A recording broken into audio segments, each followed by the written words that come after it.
How to track your order in Macy's. Hi everyone, I'm here to assist you today. Without any delay, let's jump right in. First, open Macy's on your device.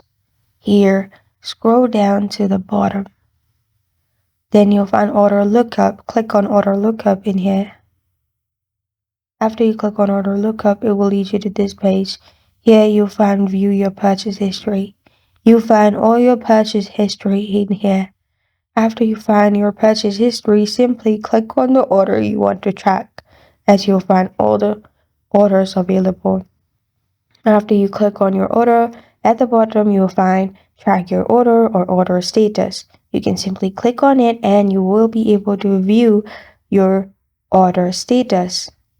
And this is how to track your order in Macy's. Thank you for joining me today. If this video helps you out, please leave a like and subscribe for more. Got a question or want to suggest a topic? Comment below. Thank you for watching.